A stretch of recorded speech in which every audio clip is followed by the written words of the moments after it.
Welcome. Close your eyes and take a slow, deep, comforting breath.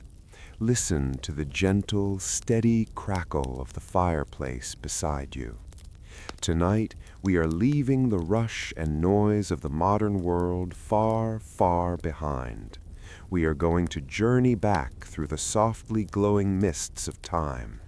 Together, we will walk the ancient dirt roads alongside the marching legions of Rome, wander the quiet, moonlit canals of Marco Polo's Venice, trace the magnificent arches of forgotten stone bridges, and sit beneath the starry, velvet skies of ancient Greece. Let the warmth of the fire settle deep into your bones. Release the tension in your shoulders. Allow the fading echoes of history and the tranquil flicker of the flames to lull you into a deep, peaceful, and unbroken sleep. Imagine, if you will, the vast rolling landscapes of the ancient world. The air is crisp, carrying the scent of pine needles, damp earth, and the distant salty breeze of the Mediterranean Sea. The sun is just beginning to rise, casting long golden shadows across a quiet valley in Gaul. And then you hear it, a low, rhythmic sound. It is a steady, almost hypnotic heartbeat echoing across the terrain. Crunch, crunch, crunch. It is the sound of 80,000 feet moving in absolute, perfect unison. You are listening to the march of a Roman legion, the most disciplined and enduring force of the ancient era. But as you look closer at these weary travelers carrying their heavy shields and armor through the morning mist, your eyes are drawn downward to the dusty road. You might expect to see thick, heavy boots encasing their feet, shielding them from the harsh elements of the wild. Instead, you see a network of simple leather straps. You see sandals. To our modern minds, resting comfortably in the present, the idea of walking into the unforgiving wilderness, let alone a battlefield, wearing open-toed sandals seems like a peculiar mystery. We imagine the cold mud of Britannia, the scorching golden sands of Syria, and the jagged, unforgiving rocks of the Alps. How could the men who built an empire that spanned continents do so in footwear that looks remarkably like what we might wear on a quiet summer afternoon? The answer, like so much of Roman engineering, is a beautiful symphony of profound practicality and brilliant design. The Roman military sandal was known as the caligae. It was not a fragile piece of clothing, but rather a highly specialized, carefully crafted tool of survival. A legionary was, above all things, a professional walker. Long before he ever drew a sword, he was expected to march. He marched 20 miles a day, carrying over 60 pounds of provisions, tools, and armor upon his back. He marched through rainstorms that turned roads into rivers of mud, and he marched under the relentless, baking heat of the midsummer sun. If his feet failed him, he could not move, and if he could not move, he was lost. Consider the heavy enclosed leather boots of later centuries. If a soldier marched through a stream or a marsh in a closed boot, the water would become trapped inside. The leather would swell, the foot would soften, and in the days before modern medicine, blisters and infections would silently decimate an army faster than any enemy force. The Romans understood this completely. The open, lattice-like design of the caligae was the perfect solution. As the soldier walked, the intricate cutout patterns of the thick leather straps allowed the air to circulate freely around his foot. The constant breeze evaporated sweat immediately. If he stepped into a puddle, the water simply drained away with the next step, allowing the warm air to dry his skin as he continued his endless march. The sandals allowed the feet to breathe, keeping the skin tough, calloused and resilient against the endless miles. The leather itself was thick, cut from the finest, most durable hides of oxen or cattle. But the true genius of the caligae lay hidden beneath the sole. If you were to turn one of these ancient sandals over, you would not see a smooth surface of leather. Instead, you would see a constellation of small, round iron studs. These were the hobnails. A single sandal could hold nearly 100 of these tiny iron anchors, hammered firmly through the thick layers of the sole. These iron studs were not placed at random. They were meticulously arranged in specific patterns by skilled craftsmen to provide the ultimate grip upon the earth.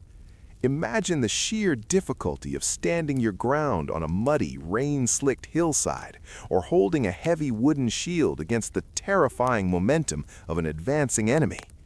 In the chaos of the ancient world, slipping meant falling, and falling was a peril a soldier could not afford. The hobnails acted much like the cleats worn by modern athletes.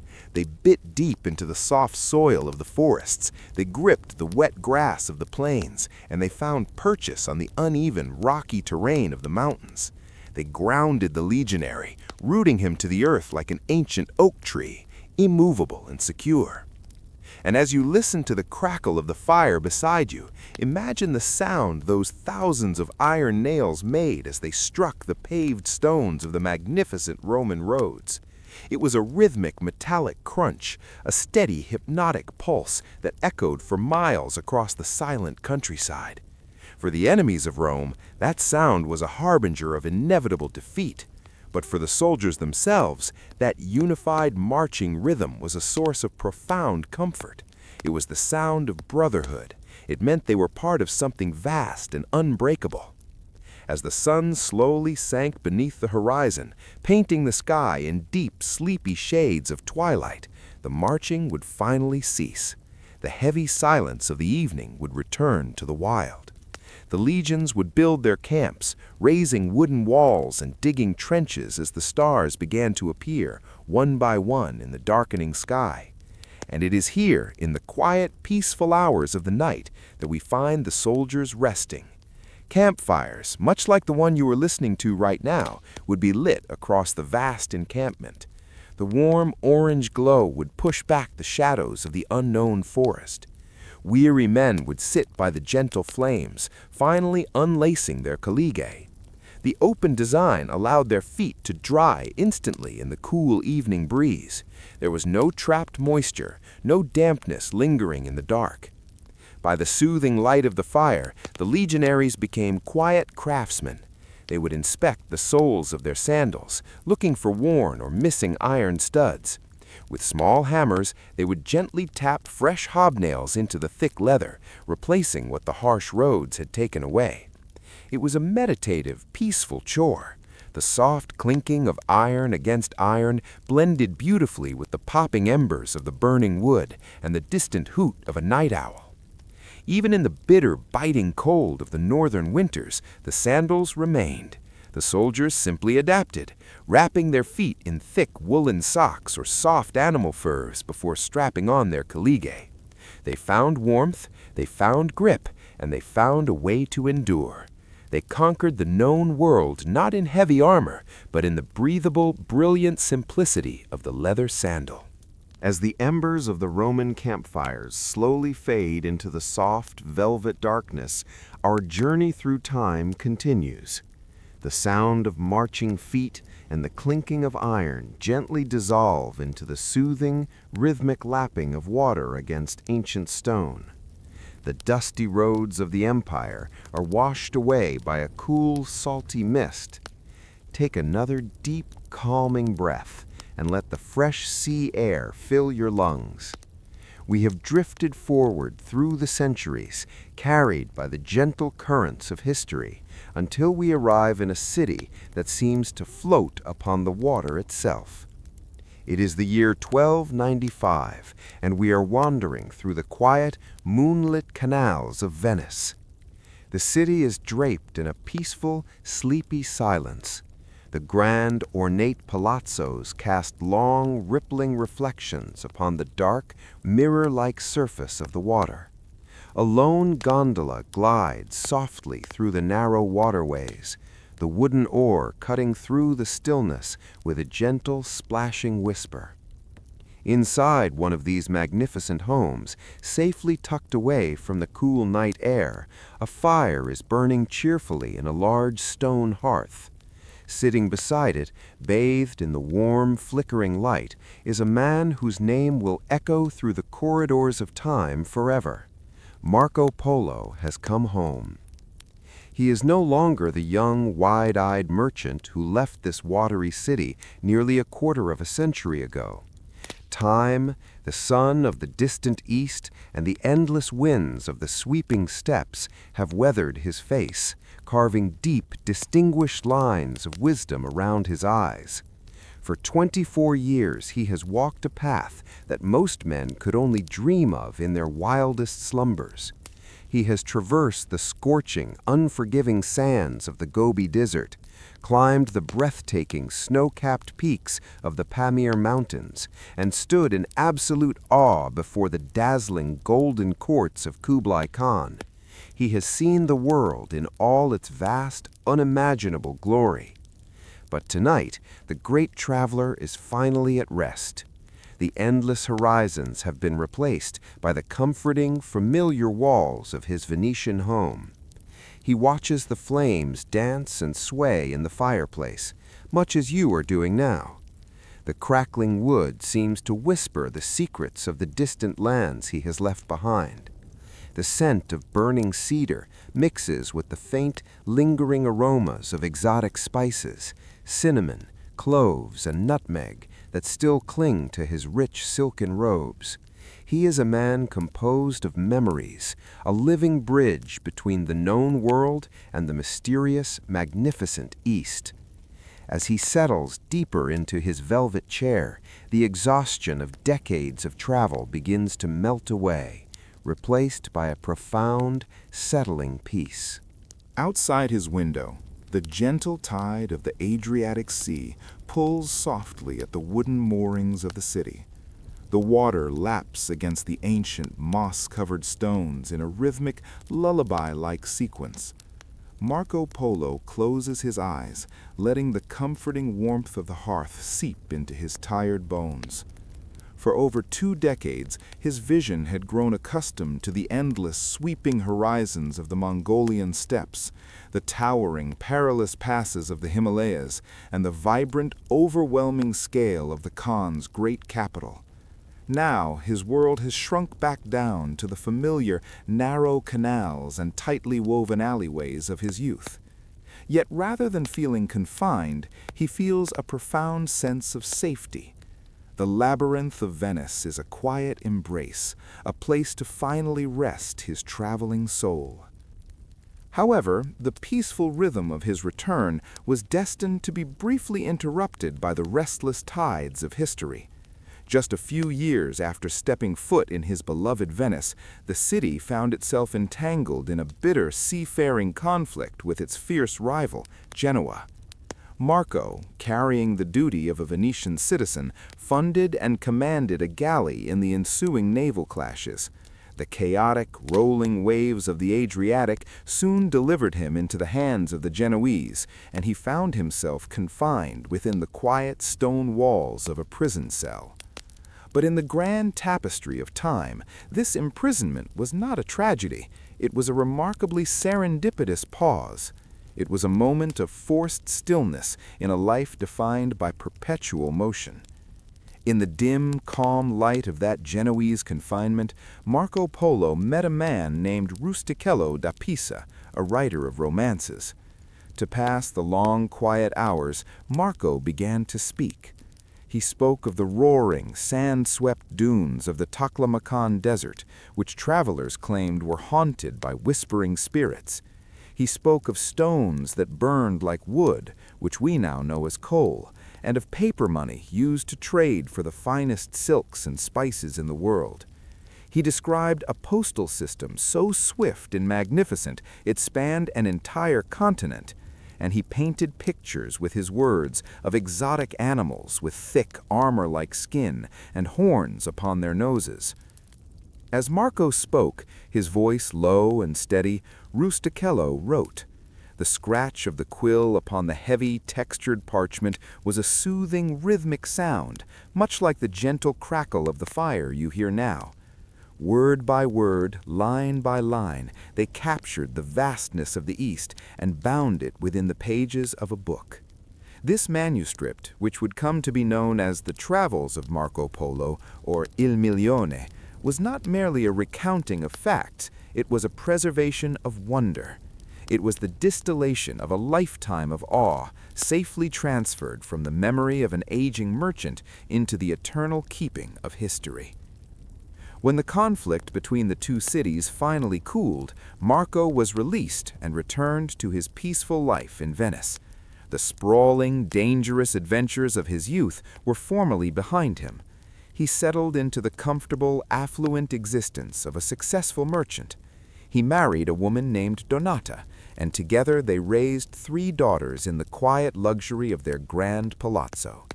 The years drifted by like the slow-moving waters of the Grand Canal. Marco became a respected, if somewhat eccentric, elder of the city. Often, neighbors and curious travelers would gather around him in the softly lit piazzas or by the warmth of his own fireplace, asking to hear the tales of the distant East. Some listened with wide, dreaming eyes, captivated by the sheer magic of his words. Others, unable to comprehend the massive scale of the world he described, quietly believed he was simply spinning elaborate fables.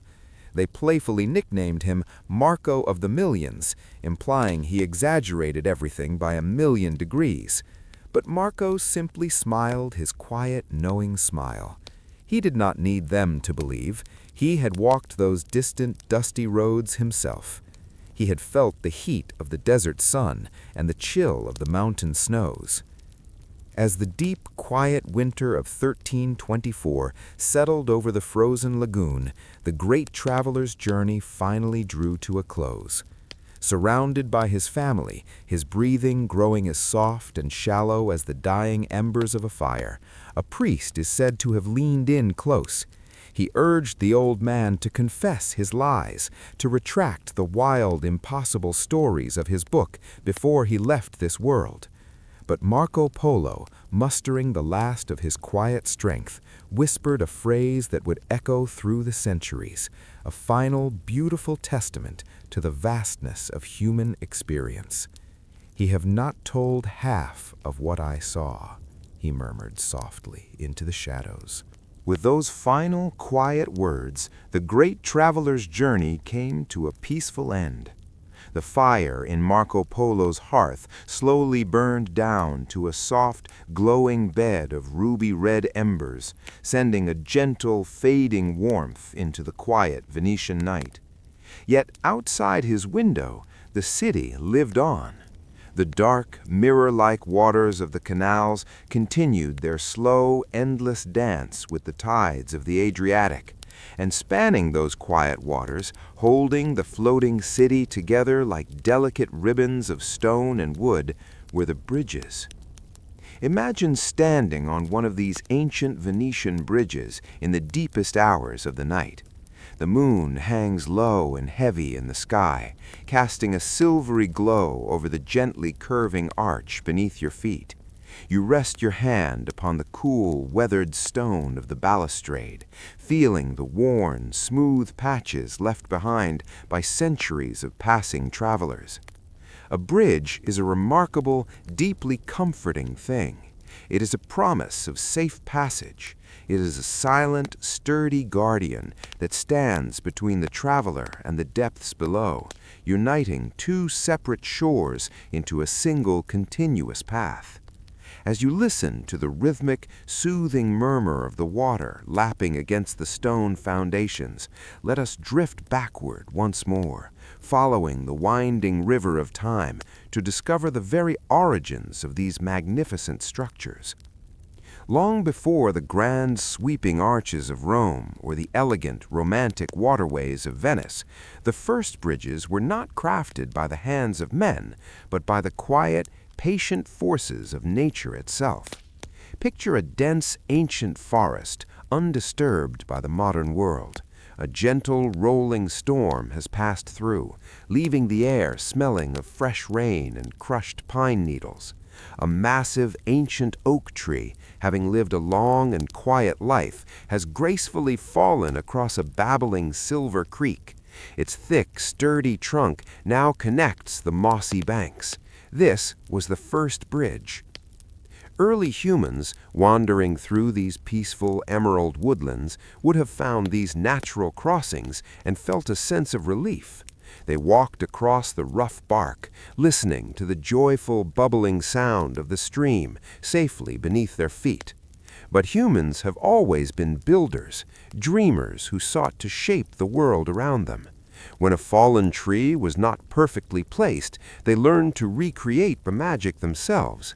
They began to drag heavy logs across narrow gorges, laying the very foundation of human engineering in the quiet solitude of the ancient wilderness. As time stretched lazily onward, these early wanderers sought more permanent, enduring paths. Imagine a wide, shallow river flowing lazily through a sun-drenched valley. The water is crystal clear, tumbling softly over smooth, rounded pebbles. Here, in places like the ancient British Isles or the quiet valleys of the Mediterranean, our ancestors built the first stone crossings, known as clapper bridges. They gathered massive, flat slabs of granite and limestone, stones that had been sleeping in the earth for millennia. With immense, quiet patience, they hoisted these giant slabs atop sturdy piles of boulders set deep into the riverbed. There is a profound, grounding stillness to these ancient clapper bridges. Some of them still stand today, resting heavily in quiet country streams, undisturbed by the rushing centuries. If you were to sit beside one right now, letting the warmth of your fireplace blend with the imagined sound of the river, you would hear a timeless symphony. The water rushes and gurgles around the base of the massive stones, a continuous, rushing lullaby that has not changed in thousands of years. The stones themselves are cool and solid, their sharp edges softened by the endless, gentle caress of the flowing water. They are monuments to human determination, built simply to keep our feet dry and our journeys unbroken. But as villages slowly blossomed into bustling towns, and towns expanded into vast, sprawling empires, the gentle streams gave way to deep, roaring rivers. A simple wooden beam or a flat slab of stone could no longer span the massive watery divides. The world required something stronger, something that could carry the weight of merchants, legions, and the heavy march of civilization. The ancient builders looked at the wide, daunting rivers, and they began to dream of a shape that could conquer the impossible. They began to dream of the arch. To conquer the deep, roaring rivers of the ancient world, builders needed a design that could carry immense weight across vast, open waters without collapsing under its own heavy burden. They found their answer not in a straight line, but in a curve. They looked to the natural arcs of the world, the dome of the starlit sky, the crescent of the waning moon, the graceful bend of a willow branch, and they created the arch.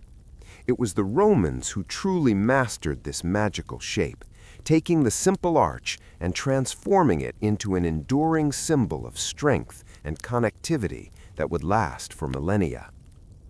Imagine, if you will, a wide, powerful river in the heart of ancient Europe. The water is deep, a mesmerizing shade of dark, swirling green, rushing endlessly toward the distant sea. The sound of the river is a constant, rushing lullaby, a heavy, white noise that washes away all other thoughts. To build a bridge of stone across such a formidable force requires immense patience and a quiet, methodical rhythm. The ancient engineers did not fight the river, they worked in harmony with it. The construction of a Roman arch bridge was a slow, deliberate dance with gravity. It began not with stone, but with wood. The builders would first construct a temporary wooden framework called a centering that arced over the rushing water. It looked like the ghost of the bridge to come, a delicate skeleton of timber spanning the divide. As you listen to the pop and hiss of your fireplace, imagine the scent of freshly cut pine and oak mingling with the damp, cool smell of the river mist. The carpenters worked with quiet precision, their wooden mallets creating a soft, rhythmic thudding that echoed peacefully through the river valley. Once the wooden arch was perfectly in place, the stonemasons took over. They used stones that had been quarried from the deep, silent earth, massive blocks of limestone or tuff, heavy and unyielding. But these stones were not simple squares. Each one, known as a voussoir, was carved into a very specific wedge shape. They were carried out onto the wooden framework and laid side by side, curving slowly upward from the riverbanks toward the center of the sky. There is a profound, almost hypnotic satisfaction in imagining this process. Stone by stone, the arch slowly climbs, the rough, gritty texture of the rock, cool to the touch, being guided exactly into its designated resting place. They required no mortar, no sticky paste to hold them together. The magic of the arch relied entirely on the pure, invisible force of gravity. But until the final piece was placed, the entire structure was incredibly fragile, resting entirely on the wooden scaffolding below. Then comes the most beautiful, breathtaking moment of the entire endeavor, the placing of the key stone. This is the very center stone, the final wedge dropped perfectly into the very peak of the arch. When the key stone is gently lowered into the gap, the magic happens. The wooden scaffolding beneath the arch is slowly, carefully removed, and instead of falling into the rushing river below, the heavy stones press against one another. The tremendous weight of the rocks, pulled down by gravity, forces the wedge-shaped stones tightly together. The very force that wants to tear the bridge down is the exact same force that locks it permanently in place. It is a stunning, peaceful paradox. The bridge becomes a single, unified entity, a ribbon of solid stone floating effortlessly above the water. Once locked by the key stone, a Roman arch bridge could carry the weight of marching legions, heavy wooden carts, and centuries of endless travelers. And they still do. Today, if you wander through the quiet countryside of Italy, Spain, or France, you can still find these magnificent stone arches resting peacefully over sleepy rivers. They have stood motionless through violent storms, falling snows, and the slow, crawling passage of empires. Imagine yourself standing atop one of these ancient stone bridges right now. The night is quiet and cool. You rest your arms on the smooth, weathered stone parapet. Beneath your feet, the solid, unmoving arch holds you perfectly safe. Below you, the river continues its endless rushing journey in the dark, an eternal, soothing sound that blends perfectly with the soft crackle of your fire. You are suspended between the sky and the water, supported by the quiet genius of ancient minds. As you stand upon that ancient, unyielding stone bridge, feeling the cool night air and the solid safety of the arch beneath your feet, allow the sound of the rushing river to slowly, gently fade. The deep, shadowy greens of the European forests begin to soften and melt away, gently replaced by the warm, golden hues of the Mediterranean coast. Take another slow, deep breath.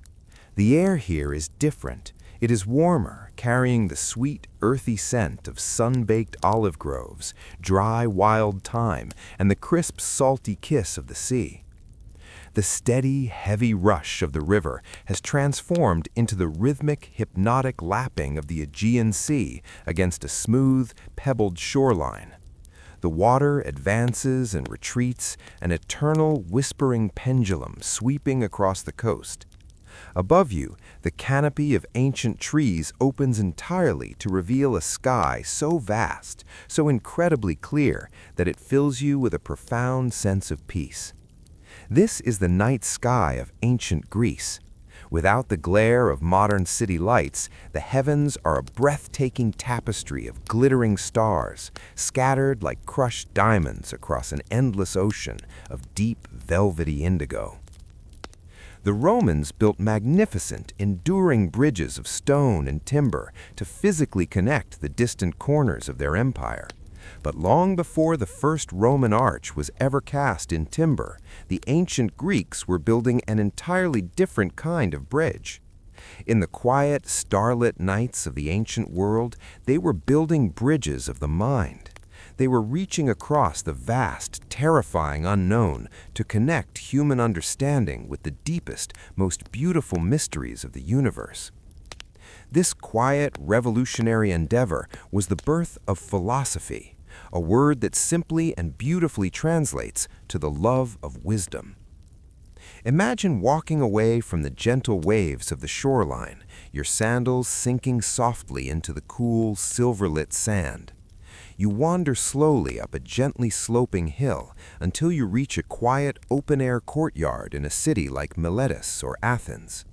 A small, welcoming fire is burning in a bronze brazier, its golden light dancing softly across the smooth, white marble columns. In this peaceful sanctuary, far removed from the noise and chaos of the daytime marketplace, men gathered not to forge iron or train for war, but simply to sit, to breathe, and to think.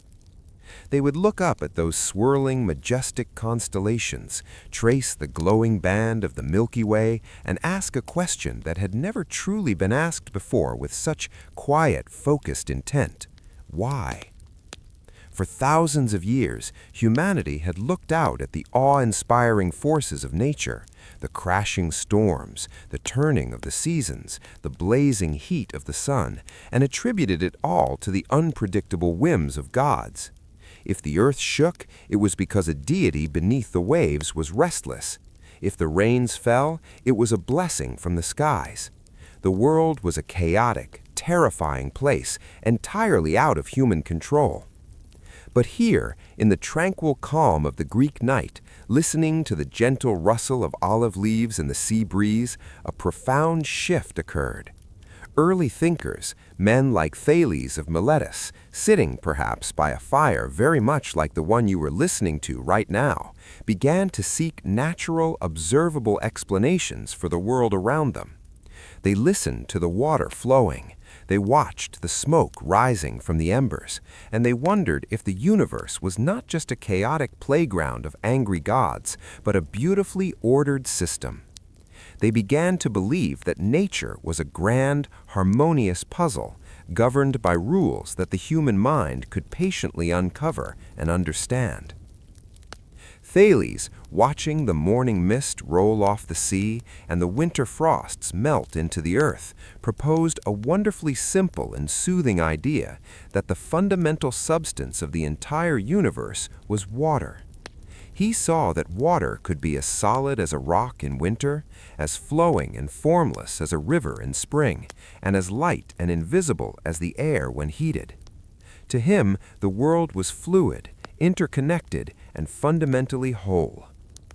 It was a deeply comforting realization to believe that the universe makes sense, that there is a quiet underlying harmony to the cosmos, a grand symphony playing out in the movement of the stars and the changing of the tides. To believe that the universe is not a realm of chaotic, unpredictable forces, but rather a beautifully ordered puzzle is a deeply comforting thought. It is a thought that allows the mind to finally release its grip on the anxieties of the day. As you lie there, listening to the gentle, rhythmic crackle of the fire, you are experiencing the very same natural harmony that captivated these ancient minds. The wood burns, the heat rises, the embers glow, a perfect, continuous cycle of transformation. Following Thales, other quiet observers began to look up at the vast, velvet canopy of the night sky and see not just scattered lights, but a majestic, silent dance. Imagine shifting your gaze from the glowing coals of the bronze brazier up to the heavens. The stars slowly, imperceptibly wheel overhead. The moon traces its familiar, sweeping arc. To a man named Pythagoras living in the sun-drenched coastal towns of ancient Greece and southern Italy, this perfect, predictable movement was not just a visual wonder, it was a profound cosmic melody. Today, we often remember Pythagoras merely for the strict rules of geometry, the sharp angles of triangles drawn on dusty chalkboards. But in the quiet, fire-lit evenings of the ancient world, his teachings were deeply mystical and incredibly soothing. Pythagoras believed that the entire universe was built upon the elegant, peaceful foundation of mathematics and harmony. He observed that when a blacksmith struck an anvil with hammers of different weights, they produced perfectly harmonious musical notes. He saw that the plucked string of a lyre vibrated in predictable, beautiful patterns. Looking up at the planets slowly drifting through the constellations, Pythagoras proposed a breathtaking idea, the music of the spheres. He believed that the massive celestial bodies, the moon, the sun, the wandering planets, must create a deep, resonant hum as they move through the ether. Because they move at different speeds and distances, they create a perfect, eternal cosmic chord. It is a song too deep, too vast, and too constant for our mortal ears to consciously hear, but it is a lullaby that permeates all of existence. As you sink deeper into your bed tonight, imagine that silent, majestic hum. It is the sound of a universe in perfect balance, wrapping around you like a heavy, warm blanket. In a world governed by such grand harmony, even the passage of time becomes a gentle, comforting rhythm rather than a source of worry. Further down the ancient coastline, in the bustling city of Ephesus, another thinker named Heraclitus sat quietly, perhaps watching the waters of a slow-moving river dissolve into the Aegean Sea. As he listened to the endless, rushing murmur of the water, he realized a fundamental truth about life. Everything is in a state of continuous, gentle flow. You cannot step into the same river twice, Heraclitus famously whispered into the annals of history, for the water is always flowing, always renewing, always moving forward. The river you touch right now is entirely different from the river you touched a moment ago. At first glance, the idea of constant change might seem unsettling, but in the quiet hours of the night, it is a profoundly liberating thought. It means that the worries, the stresses, and the heavy burdens of the day you have just lived are already washing downstream. They belong to a river that has already flowed past. You do not need to hold on to them. Just as the fire beside you constantly shifts its shape, consuming the old wood to create fresh, glowing warmth, you too are allowed to let go of the past. Let the flowing waters of time carry away your tension.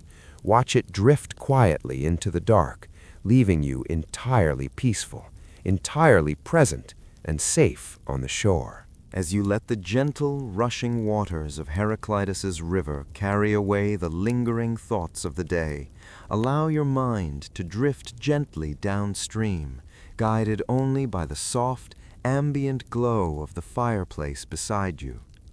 The ancient coastline of Ionia slowly fades into the tranquil, starlit evening of a new city. Take a deep, slow breath in, and a long, relaxing breath out. The cool, salty sea breeze is now mingled with the faint, comforting scent of burning pine and the distant, soothing hum of a world settling down for the night. We have arrived in Athens, the shining heart of the ancient world, not in the bright, chaotic heat of the midday sun, but in the quiet, reflective hours of twilight. Imagine walking slowly up the worn stone path toward the agora, the great public square. During the day, this place would be a deafening symphony of merchants shouting, politicians debating, and the clatter of bronze and pottery. But now, under the watchful, shimmering eyes of the constellations, the agora is draped in a heavy, peaceful silence. The marble columns of the grand temples glow softly in the moonlight, standing as silent, eternal guardians of the sleeping city. It is in this quiet serenity that the true origins of philosophy found their deepest roots. Here, beneath the vast and beautiful canopy of the night sky, men gathered not to conquer lands, but to conquer the restless nature of the human mind. In the gentle shadows of an ancient olive tree, its silver leaves rustling softly in the evening wind, imagine a man named Socrates. He is not wealthy. He wears a simple, unadorned cloak, and he does not claim to hold the secrets of the universe. In fact, his most profound and comforting wisdom was a simple admission: I know that I know nothing. In our modern world, we are constantly bombarded with information, with the pressure to understand everything, to have an opinion, to hold all the answers. But as you sink deeper into your pillow tonight, let the quiet wisdom of Socrates wash over you. You do not need to have all the answers. You do not need to figure everything out right now. There is a profound, immense relief in simply letting go of the need to know.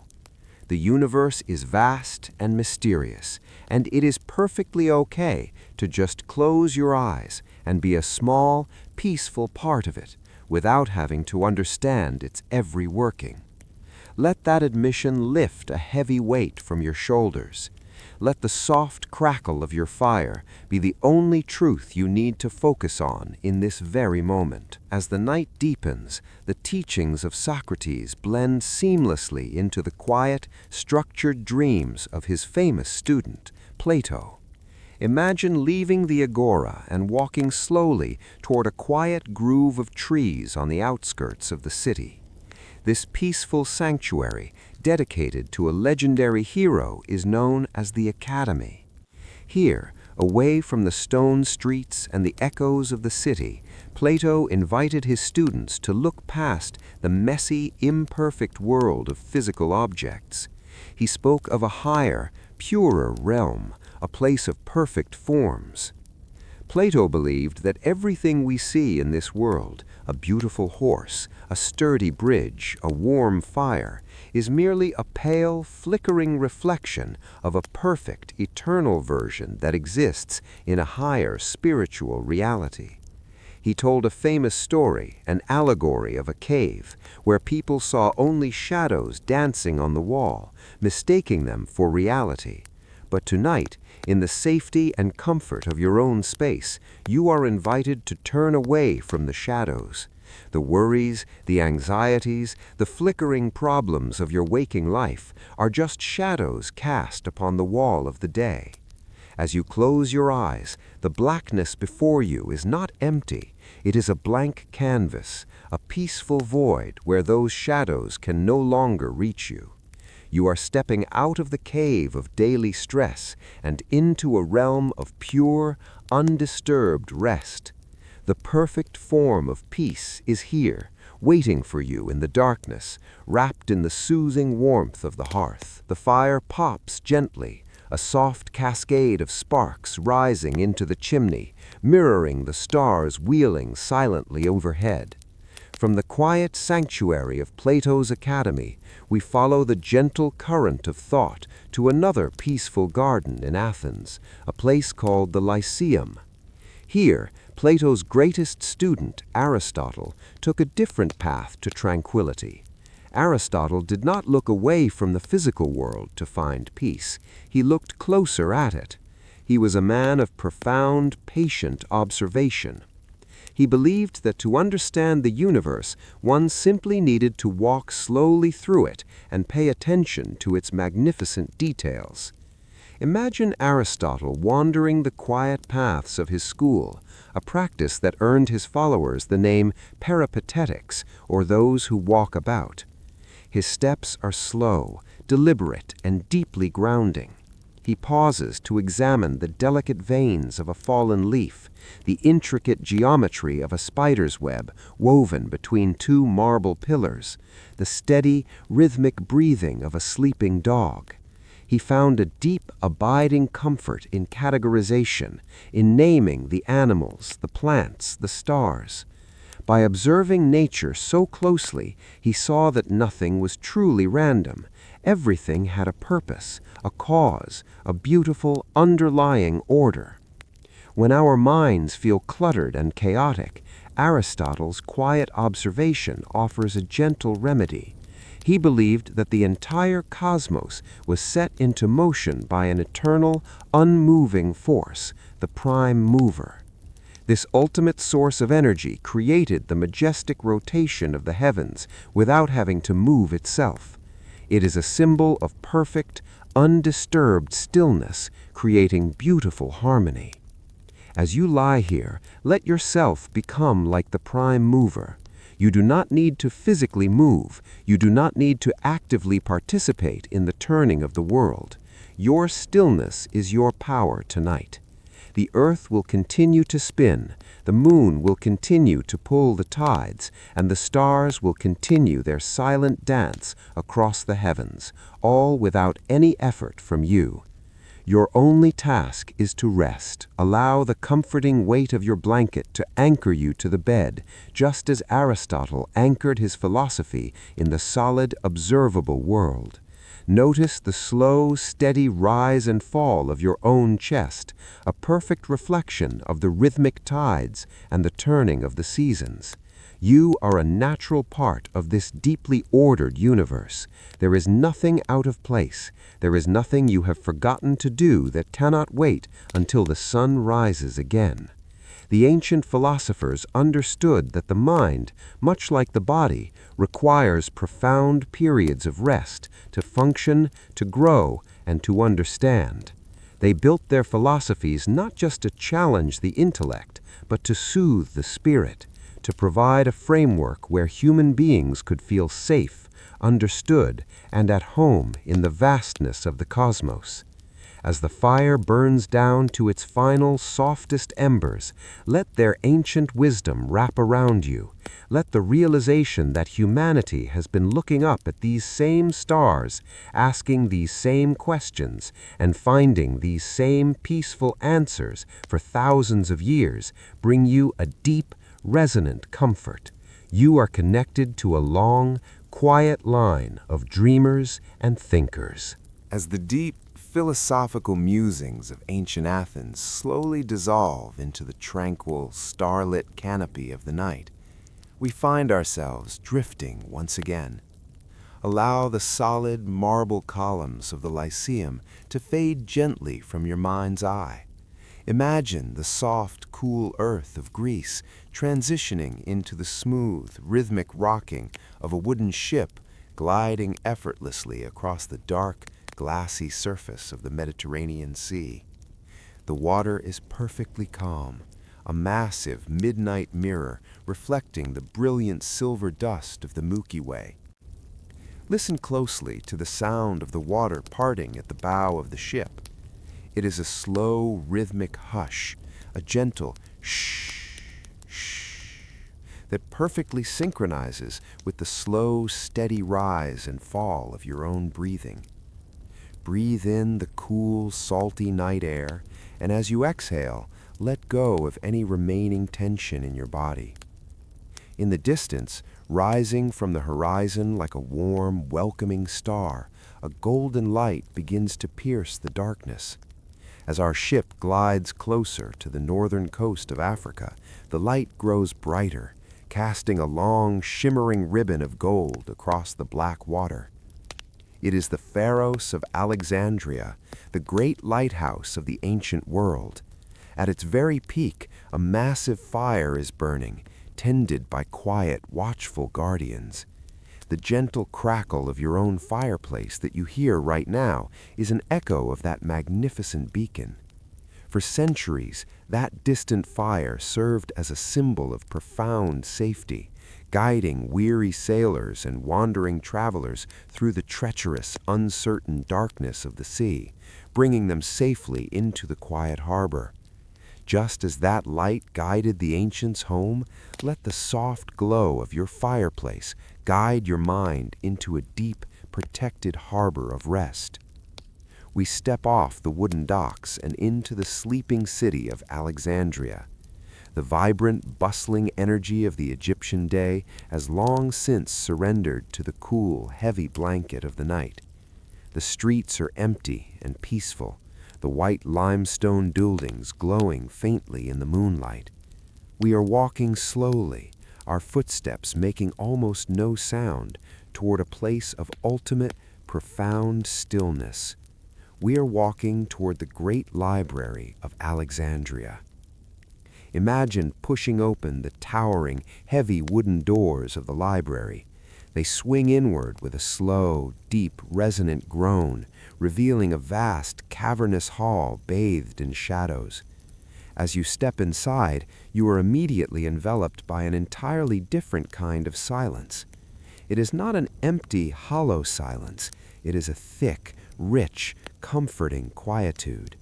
It is the sound of a million thoughts, a million voices, and a million lifetimes perfectly at rest.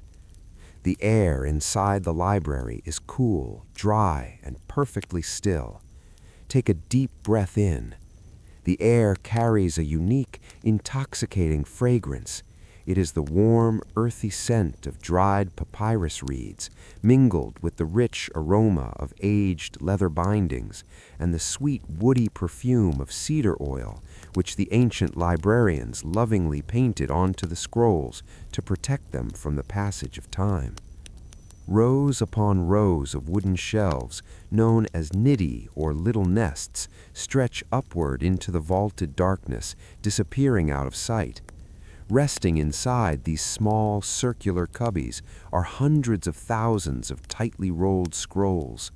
Within these delicate sheets of pressed reeds lies the entire collective memory of the ancient world. The maps of the stars, the plays of the Greeks, the engineering secrets of the Romans, the medical knowledge of the Egyptians. It is all here, perfectly preserved, perfectly safe. But tonight, in the quiet solitude of the library, you do not need to read a single word. You do not need to study, to learn, or to strive for understanding.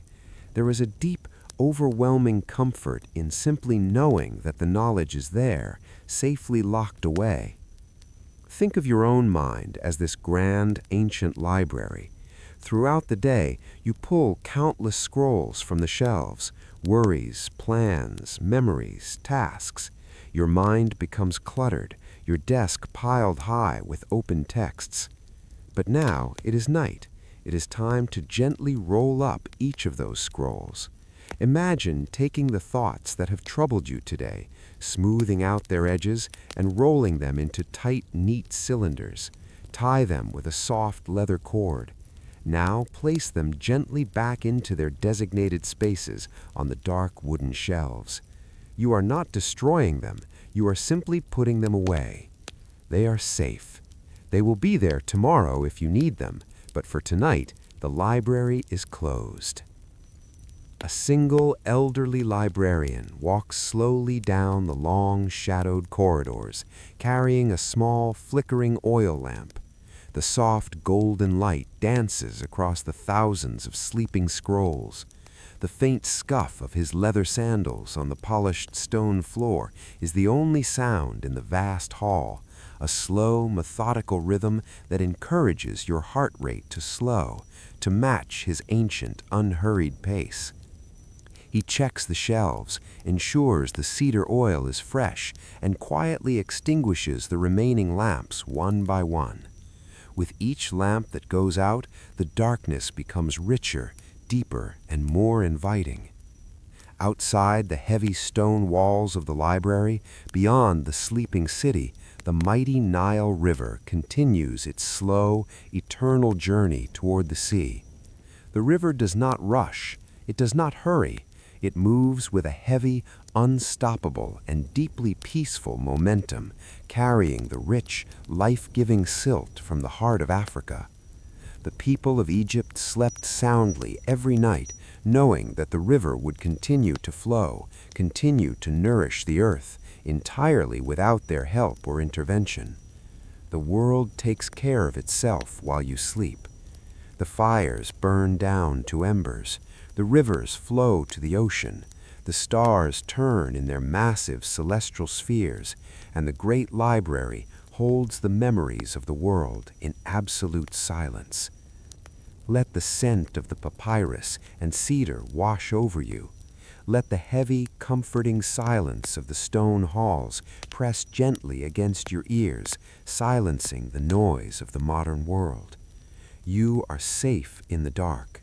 You are protected by the sturdy walls of history.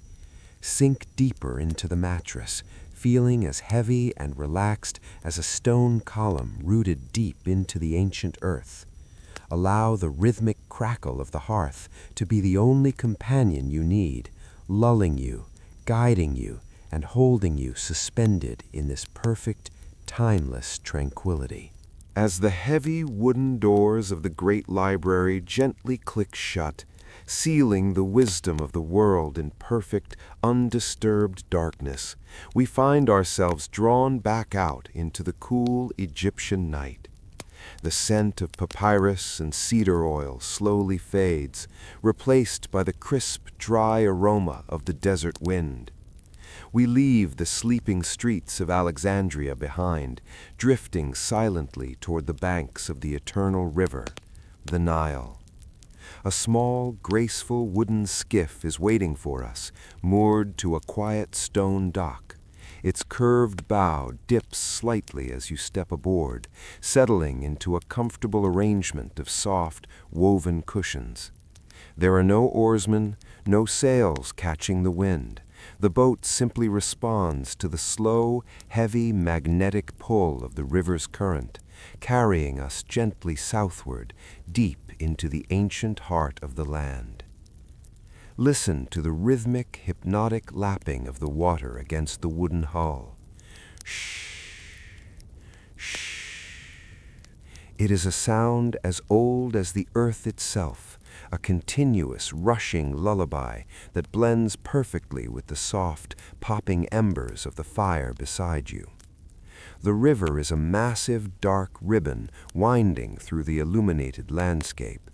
The moonlight catches the crests of the gentle ripples, turning the surface of the water into a shimmering path of liquid silver.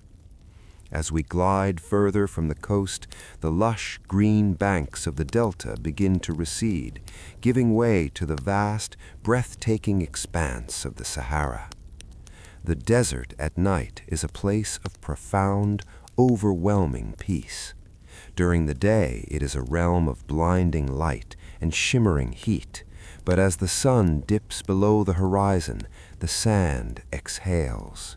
The immense heat of the day vanishes, radiating up into the atmosphere, leaving behind a deep, comforting coolness. The air becomes incredibly still, so still that you can almost hear the silence itself. It is a thick, velvet silence that wraps around your shoulders like a heavy blanket. Out here, far from the noise of civilization, the world feels wonderfully empty. There is nothing to do, nothing to see but the endless rolling dunes, and nowhere to be but exactly where you are right now. As our small boat drifts around a slow, wide bend in the river, a shadow emerges against the glittering backdrop of the night sky. It is not the shadow of a mountain or a tree, but a shape of perfect, intentional geometry. Slowly, majestically, the great pyramids of Giza rise into view. They are silhouetted against the brilliant band of the Milky Way, massive, dark triangles pointing steadfastly toward the heavens. To look at them is to look at the very definition of permanence. Imagine stepping off the skiff and walking slowly across the cool, packed sand toward these colossal structures. As you draw closer, the sheer, unimaginable scale of them becomes clear.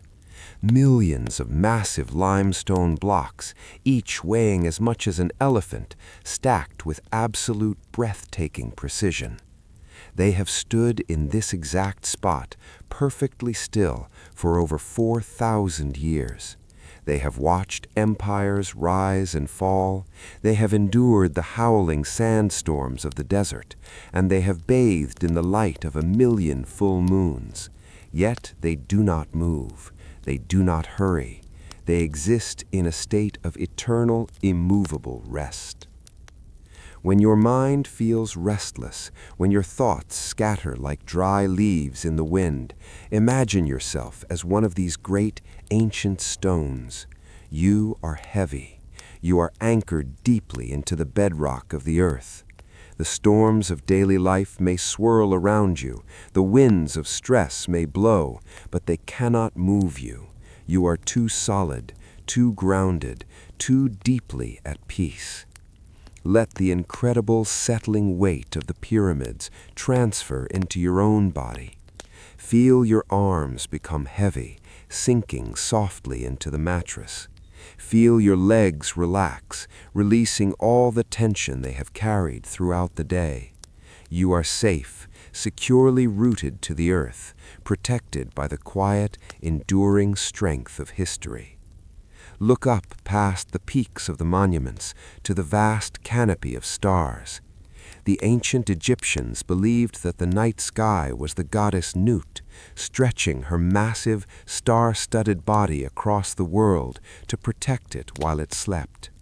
The pyramids themselves were aligned with meticulous, quiet care to perfectly match the constellations above, creating a beautiful, harmonious mirror between the earth and the heavens. The pharaohs built these monuments not just as tombs, but as vessels to safely carry their souls into the quiet eternity of the cosmos. As you lie there, listening to the gentle crackle of the hearth, you too are aligning yourself with a deep, cosmic rhythm. The slow rotation of the earth, the gentle pull of the moon, the quiet burning of the distant stars, they are all working in perfect harmony, a silent symphony playing just for you. Sitting patiently near the base of these great structures, bathed in the same silver moonlight, is the great Sphinx. Half human, half lion, it gazes eternally eastward, waiting for the first soft light of the morning sun. But the dawn is still hours away. For now the Sphinx is simply watching over the sleeping desert, a silent, unwavering guardian. It has kept watch through countless quiet nights, and it is keeping watch over you right now. You do not need to be alert. You do not need to guard your own thoughts or protect yourself from the worries of tomorrow. The guardians of the ancient world are standing watch. The heavy stone walls are secure. The river continues to flow. The stars continue to turn. And the fire continues to cast its warm, gentle glow across the room. There is nothing left to do but surrender to the heavy, peaceful pull of sleep. Let the quiet majesty of the ancient desert carry you away into a deep, dreamless slumber. As the great Sphinx maintains its silent, unwavering vigil over the sleeping sands of Egypt, the deep velvet darkness of the desert sky seems to stretch on forever, a vast and infinite ocean of peace. Look up one last time at that magnificent canopy of stars. The light you see shimmering in the heavens tonight is ancient. It has traveled for thousands, perhaps millions of years across the quiet, frozen emptiness of space, just to reach your eyes in this exact moment. When you look at the stars, you are quite literally looking back in time. You are seeing the very same glittering constellations that the Roman legionaries watched from their quiet encampments in Gaul. You are seeing the same celestial harmony that Pythagoras measured in the cool Mediterranean breeze. You are bathed in the exact same silvery light that guided Marco Polo across the lonely, sweeping steppes of Asia, and the same quiet glow that illuminated the heavy stone arches of forgotten bridges across the ancient world. We are all connected by this grand, eternal night. Throughout human history, no matter the empire, no matter the century, the setting of the sun has always brought the exact same promise, the promise of rest. The ancient kings, the weary soldiers, the brilliant philosophers, and the quiet librarians all surrendered to the very same heavy, comforting darkness that is wrapping around you right now. They laid down their armor, they closed their heavy books, they ceased their endless marching, and they allowed the world to turn without them for a few quiet hours. If the conquerors of the known world and the greatest minds of antiquity could grant themselves the permission to simply stop and sleep, then you can too. The universe does not require your constant attention to maintain its beautiful, perfect balance. Slowly, gently, let the vast rolling dunes of the Sahara begin to fade from your mind's eye. Let the massive, immovable silhouettes of the pyramids dissolve into the soft, comforting shadows of your own room. The journey across the centuries is coming to a peaceful close, bringing you safely back to the present moment. But you are not leaving the peace of the ancient world behind. You have brought it back with you. It is woven into the very fabric of your bed. Listen closely once again to the gentle, rhythmic crackle of the fireplace beside you. Throughout our journey, fire has been our constant soothing companion. It was the spark that dried the sandals of the Roman infantryman. It was the warmth that cheered the Venetian merchant in his grand palazzo. It was the light that illuminated the quiet debates of the Athenian philosophers, and it was the guiding beacon atop the great lighthouse of Alexandria. Fire is humanity's oldest friend. It is a symbol of safety, a ward against the unknown shadows, and a beacon of profound comfort. As you hear the wood pop and hiss, as you imagine the warm golden light dancing across your walls, know that you are sitting beside the very same comforting hearth that has lulled humanity to sleep since the dawn of time. Allow that ancient warmth to settle deep into your physical body. Start at the very tips of your toes. Imagine the soothing heat of the embers relaxing every muscle, unwinding every tight ligament, just as the open Roman sandals allowed the feet to breathe and recover after a 1,000-mile march. Let that heavy, sinking feeling travel slowly up your legs, melting away the exhaustion of your own daily journey. Feel your hips and lower back sink profoundly into the mattress, becoming as heavy, solid, and perfectly anchored as the massive limestone blocks of an ancient, unyielding bridge. You are completely supported. You cannot fall. Let the relaxation flow upward into your chest. Notice the gentle, rhythmic rise and fall of your breathing. It is as steady, calm, and predictable as the tides of the Aegean Sea lapping against the Greek shoreline, or the slow, majestic flow of the River Nile winding its way through the desert night. With every long, slow exhale, you are releasing the final, lingering remnants of the day.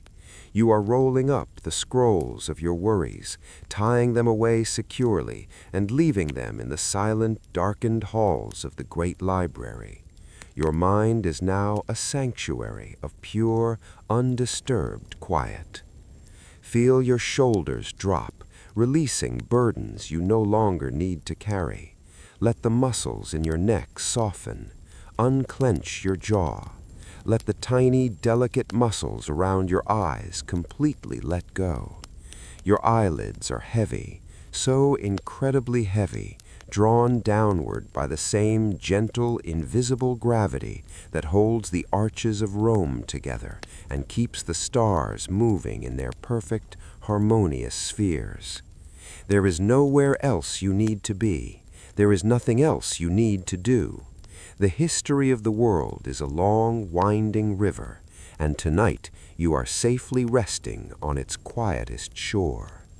The fire is burning down to a soft, glowing bed of ruby-red coals. The heat is a gentle, wrapping embrace.